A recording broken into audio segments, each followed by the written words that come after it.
안녕하세요. 여러분들의 반도체 멘토 정인호 인사드리겠습니다.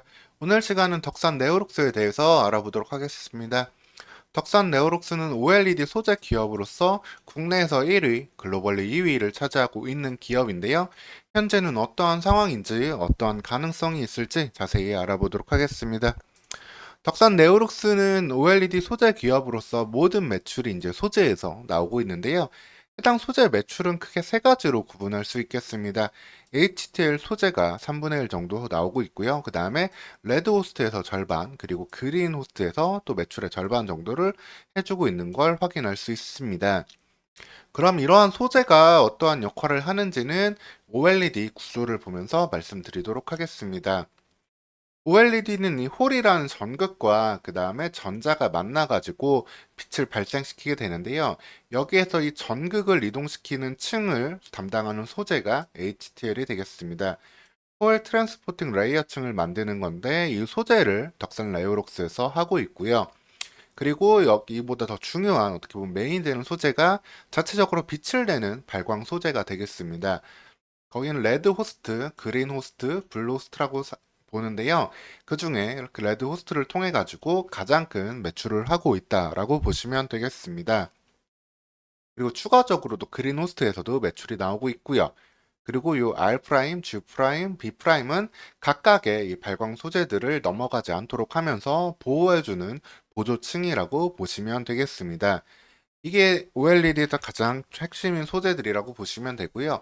OLED는 이 소재들을 만들면서 국내 1위, 글로벌 2위 기업으로서 삼성 디스플레이 등에 납품을 하고 있다라고 보시면 되겠습니다. 이 업계 1위 그리고 글로벌 2위라는 위치가 어느 점에서 중요하냐면은 이런 소재 기업들은 장기간의 공급 계약을 좀 하게 되고요. 그 다음에 특허를 통한 락인 효과를 통해 가지고 신규 경쟁사들의 진입을 차단하는 역할을 하고 있습니다. 즉, 자체적으로 높은 안전한 시장 점유율을 갖고 있고 OLED 시장이 회복하고 성장한다면 그 수혜를 그대로 다 받는다라고 보시면 되겠습니다. 그리고 삼성 디스플레이 외에도 BOE라든가 차이나스타 같은 중국 기업들에도 납품을 하고 있기 때문에 덕산 네오룩스의 매출 구조와 안정성은 상당하다고 보시면 되고요. 그러면 이제 문제는 OLED 시장이 얼만큼 좋아질 것이냐 이 부분이 될 텐데 우선적으로 최근까지는 디스플레이 전반의 업황은 사실 좋지 못했습니다. 디스플레이 매출은 이런 TV라든가 스마트폰 같은 기기들이 많이 팔리면 팔릴수록 관련된 시장 또한 커지게 되고 화랑을 띠게 되는데 TV 같은 경우에는 코로나 이후에 좀 수요가 둔화되는 측면이 있었고 스마트폰 같은 경우는 여러분들 다 경험하고 계시고 있지만 교체 주기 자체가 좀 길어졌습니다. 예전처럼 스마트폰을 자주 바꾸지 않다 보니까 스마트폰 수요 또한 많이 좀 떨어진 상황입니다. 즉 이런 수요 자체가 어느 정도로 회복될지는 그래서 미지수지만 다만 이는 LCD 업체들한테는 더욱더 위기라고 볼 수 있고 OLED 기업들에게는 이런 상황과는 별개로 계속되는 기회가 나온다고 보시면 되겠습니다. 왜냐하면 기존의 LCD 디스플레이를 사용하는 것들을 지금 OLED로 대체하는 수요가 갈수록 늘어나고 있기 때문인데요. OLED가 갖고 있는 저전력이라든가 더욱 선명한 화면 같은 부분들은 갈수록 스마트 기기를 사용하는 데 있어서 중요한 부분으로 되고 있다라고 보시면 되겠습니다.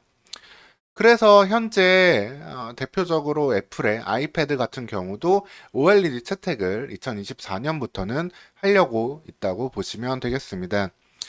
기존의 애플과 삼성 제품들은 모두 다 이제 LCD 제품들을 많이 좀 사용을 했는데요. 삼성의 갤럭시 탭 같은 경우가 이제 OLED 제품을 플러스랑 울트라 라인업에 사용하기 시작했고, 애플의 아이패드 같은 경우는 아이패드 프로 11인치, 아이패드 프로 13인치부터 OLED를 채택할 것이라고 보고 있습니다. 그리고 아이패드 프로 23.3인치 매우 큰 디스플레이죠. 이 경우도 폴더블 OLED를 사용할 것을 기대하고 있다라고 보시면 되고요.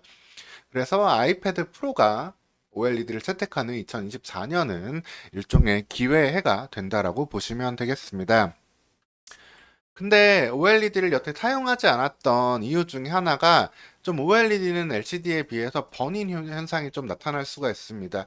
화면이 좀 죽는 현상을 이야기하는데요. 그 이유는 발광 소자가 스스로 빛을 내다 보니까 이 발광 소재들이 수명을 다하게 되면은 디스플레이에 손상이 오는 그런 부분이 문제가 되었다라고 보시면 되겠습니다.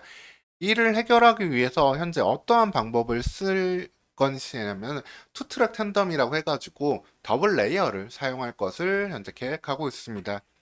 더블 레이어는 뭐냐? 말 그대로 두 개의 층을 쌓는다라고 보시면 되겠습니다. 기존에는 이 OLED 층 하나만 쌓았다면 여기에 하나를 더 얹어서 두 개의 OLED 층을 쌓아가지고 보다 더 안정적인 그리고 장기적인 수명을 가지고 디스플레이를 사용할 수 있는 그런 기술을 이야기한다라고 보시면 되겠습니다. 이런 더블 레이어 투트랙 텐덤의 사용 효과는 소재 업체들한테는 더욱더 크게 와닿을 수 있는데요. 소재 사용량이 크게 증가할 수 있다고 보시면 되겠습니다. 기본적으로도 사실 태블릿의 판매량은 스마트폰보다 적을 수 있지만 스마트폰 한 대가 팔리는 효과를 태블릿에서는 5배까지 볼 수 있는 상황이었습니다. 사용 가능한 면적이 스마트폰 같은 경우는 122제곱센치지만 패드 같은 경우에는 604제곱센치로 크게 늘어나고 소재 사용량이 스마트폰이 1이면은 태블릿은 4.9배로 볼 수 있기 때문이죠. 여기에 더블 레이어 효과가 적용이 된다면은 이는 7.4배 혹은 9.8배까지 적용되는데 실질적으로는 이 7.4배 정도 효과를 기대하고 있습니다. 두 개의 층을 쌓지만 두 개의 층을 똑같이 쌓는 게 아니라 보다 얇은 층을 쌓는 걸 가정하고 있기 때문에 1.5배로 적용될 가능성이 높다라고 보시면 되고요. 그렇다 한다 하더라도 스마트폰 한 대 판매 효과, 스마트폰 한 대 팔릴 때 패드가 한 대 팔리면은 7.4배의 효과를 얻는다라고 보시면 되겠습니다. 그리고 덕산 네오룩스는 이런 OLED 소재 외에도 PDL이라는 층을 현재 폴더블 제품에 공급을 하고 있는데요. 이는 기존의 평광판을 대체하는 소재라고 보시면 되겠습니다. 형광판은 무슨 역할을 하냐면은 OLED 소재가 이제 빛에 직접적으로 닿는 것을 막아줌으로써 사용자들이 볼 때 빛의 시각적인 그 효과를 살려주는 소재가 평광판인데 이 평광판 역할을 PDL이 대체하면서 형광판을 사용하지 않는 두께를 날려버리고 전력을 아껴줄 수 있고요. 그리고 여기에 더해가지고 컬러 필터를 부착함으로써 컬러 필터를 통한 더욱 선명한 화면을 볼 수 있는 장점을 얻는다고 볼 수 있겠습니다. 기존에 이 투명 PDL을 사용할 때는 평광판이 필요했지만 이제는 블랙 PDL 같은 경우에는 그게 필요 없다라고 보시면 되겠습니다. 현재는 이제 폴더블 같은 고급 기종에만 적용되고 있는데요.